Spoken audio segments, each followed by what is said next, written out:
Hello there. Thank you for joining me as we continue our journey of coming back from fear.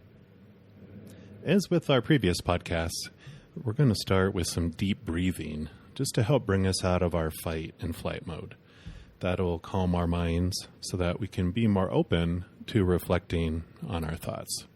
So before we start chatting about the emotion of despair, let's take a deep breath in through the nose, hold it for a few seconds, and then exhale through our mouth. So do that a few times as I talk until you feel a calming sensation enter your body. If this is the first podcast you're listening to, where we're at in our path is stepping through situations where we had an uncomfortable or stressful emotion that ignited some uncomfortable emotions in us. And we're doing this so that we can see how we can use some of our superpowers to have a clearer understanding of the event. First, we'll kind of talk about a specific situation or situations, and then we'll see how we apply those superpowers to it. Despair. That is such a heavy word for our hearts, and it can feel like desperation. Our minds and bodies go deep into the fight and flight mode when we feel so trapped, fearing that our lives are going to end because of the situation. Despair seems to come when we are hit with what our mind perceives as a life-altering event. And whether it's losing a loved one to death, them leaving our lives for someone else, losing our health due to illness, losing our job, or losing our homes. With any of that, we feel the foundation of our worth is shaken. We can fear living in this tomb to the point where our mind takes us to a place to end our lives so that we don't have to feel this way anymore. And that is where my example of despair rests. In my early 20s, I had created my worth based on the love of my friends and family and a judgmental God. This was back in 1989, where life was much different than it is today. I had been struggling with feelings towards men since my early teens, but it was when I was 22, circumstances unfolded with my best friend at the time where I ventured into a forbidden territory. It was so freeing for a short time until the guilt and fear set in. In an instant, I rejected my best friend away out of fear of being discovered. I feared losing my other friends, my family, and ultimately I feared that the God I had been taught about would reject me and send me to hell for breaking a rule. It seemed I had nowhere to run, and I had no strength to fight. So in that desperation, I laid on the floor of my room, crying, contemplating, how I would end my life. As those thoughts of giving up my life flooded through my brain, an amazing thing happened. This presence of unconditional love dropped into my room through the ceiling, filling up my heart. And it was in that time that was the new beginning of a new relationship with the Creator, the mother and father of all things, an unconditionally loving God. Through the last 28 years, I have reflected on all of my beliefs that brought me to the edge of that desperate act. I discovered that it was not the situations themselves or the acts themselves that brought me to that point, but it was my beliefs and thoughts about those circumstances that I had been taught that ignited all the fear. So think about a situation in your own life that has brought you feelings of despair. Take some deep breaths as we look at how we can apply our superpowers to create a peace-filled life for ourselves. The power to laugh. The mind really is a silly character. As we begin to question our beliefs about life, it becomes easier and easier to bust out laughing when it brings up such hilarious thoughts.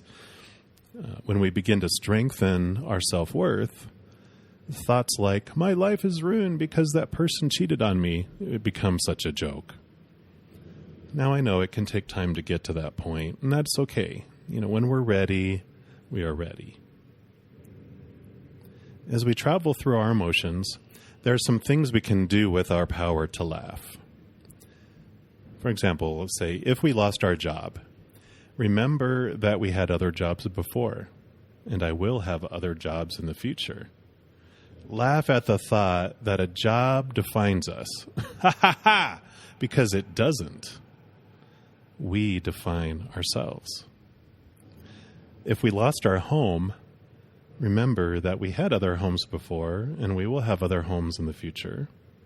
Laugh at that thought that a home defines who we are. Ha ha ha! Because it doesn't. We define ourselves. If we are experiencing an illness and feel we are losing our health, remember that this life is temporary and we never end. We all will feel pain in our lives, but we all have a choice to suffer or not. And you've heard laughter is healing, so laugh and smile as much as possible. You might just see a change in your body's health. If we have lost a loved one because they have left us for someone else, remember that we have loved and we will love again and again and again. Laugh at that thought that this person defined who we were because they didn't and they don't. We define ourselves. If you need to, draw a smiley face on their photo that you have, or add horns and a mustache if you need to, laugh at that villain in your story. If we've lost a loved one due to death, picture a time when we laughed with this person who has passed. Remember their smile. On the other side, they are doing a lot of laughing and a lot of smiling because they are in the presence of unconditional love all the time. And how could we not be ecstatic in that presence? Let's move on to the power of thank you. With this power, we can choose to look at the positive possibilities of the situation. We can change our mind about what something means. We do have a rebel that dwells within us that knows it can decide to believe whatever it wants to believe. So if we lost our job, we can see it as an opportunity to finally do what we want with our lives. Most of the time when we feel comfortable and fear making a leap, we will stay stagnant and miserable in a job. Maybe we asked the universe to give us a little shove at this time in our lives. We just never know. If we lost our home, we can see the freedom that comes from getting out from under, the house payment or the situation. Or maybe now we have the freedom to move to that city we wanted to move to, or downsize, or start fresh. If we are experiencing an illness and feel we are losing our health, we can look at it as a wake-up call from our bodies. When it is continually in fight or flight mode, it starts to wear down. Our immune system isn't functioning at its best. So our bodies are giving us a red flag to look at our fears and look inward. Because most disease or dis-ease comes from within us. That stress comes from fear within us. So we can be thankful to our bodies that they have got our attention, and we can begin a path back to health if we want to. If we have lost a loved one because they have left us for someone else, we can be thankful for the eye-opener. The people we get into relationships with will continually show us how we feel about ourselves until we see it. All those emotions we feel are a reflection of our self-worth. I noticed in each of my relationships, they kept telling me the same thing. I am not worth being loved. But when I discovered my self-worth and my self-love, I began attracting different people. And yeah, they had new lessons to teach me too. Hey, it's all a journey, right? If we have lost a loved one due to death, we can be thankful that they are not in pain anymore or having to worry about all this conditional love, stress, and fear here.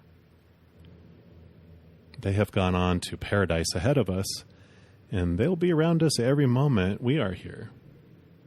And they'll be waiting to greet us with a high five as we return home, too. So now they are not limited by time or distance or space. They can be around us 100% of the time. We might think that it isn't the same because they aren't here to touch. But all that body that was here was a big bag of energy particles. When we break down our cells of the body to the tiniest level, there's a large space in between each cell. Really, we are just a large bag of Skittles ready to explode and return home once we've finished our experience here. The body is an amazing vehicle, but the driver always lives on even when the body is finished doing its job. Let's take a look at the power of now. So many of the fears of these items that we've talked about that bring us these feelings of despair lie in the future. Desperation comes when we think that things will never change, and when we believe the movies that start playing in our heads about what will happen in the future. What if we didn't find another job or one comparable in pay? Yeah, what if? We either will or we won't, and we will either make ends meet or survive, or we won't. What are we fearing? What if we don't find another home? Yeah, what if? We will either end up living with friends or family or living out in nature like we did before we, constructed homes. We will either live or we will die. What are we fearing? What if I don't beat my illness? Yeah, what if? Well, we all eventually die, so maybe our time will come sooner than we thought, but we have no idea what time was appointed for us. We might be ending this character in this big movie right on time. Or we might live a lot longer. What are we fearing? What if we don't find anyone else to be in a relationship with in the future? Woohoo! Yeah, what if? We can be totally fine living alone and having friends and family that we do things with. And even if we don't have that, we would be fine interacting with the billions of people on the planet. Really, you have to try very, very hard to try to be alone even when you want to be. What if we don't feel those who have passed? Yeah, what if? Can we know that they aren't around us, loving us more than they did when they were here?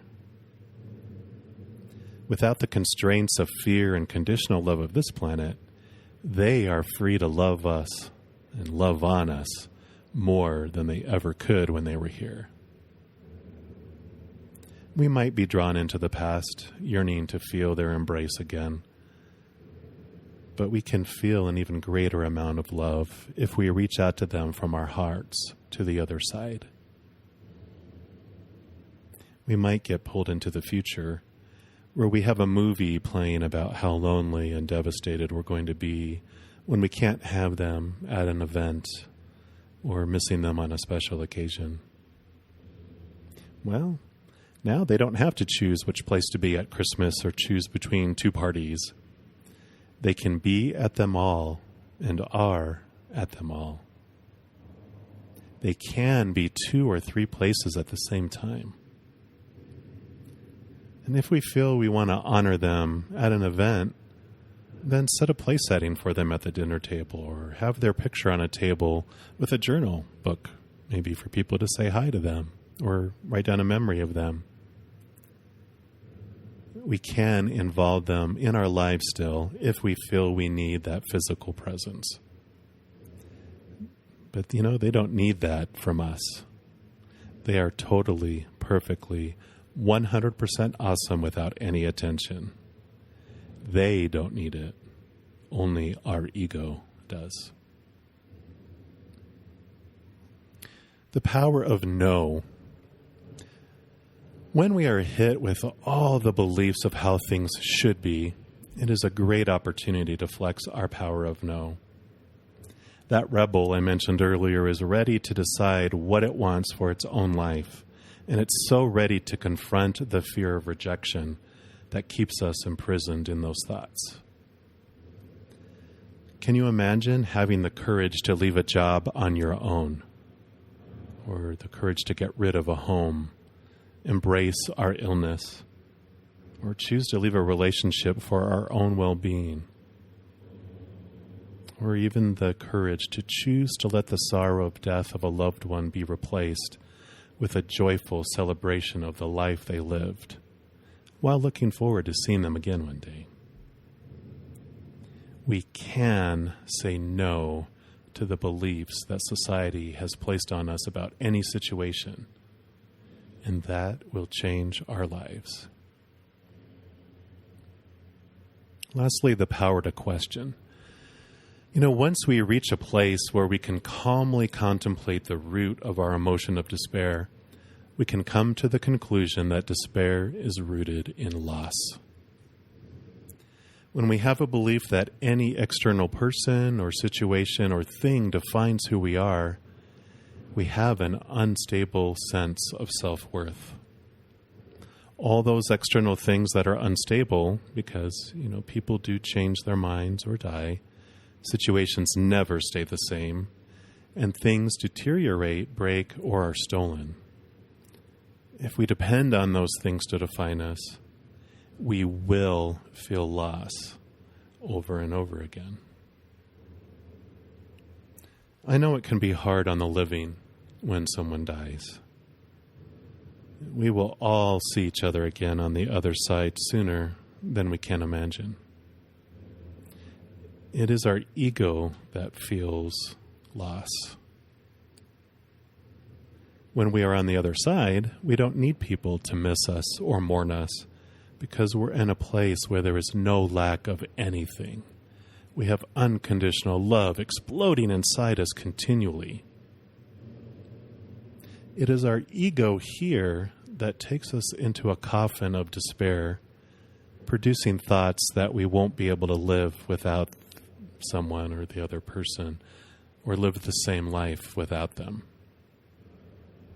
The truth is that if we were living in our lives basing our worth on external things, we will continue to experience the fears and disappointments of life the same as when they were here physically.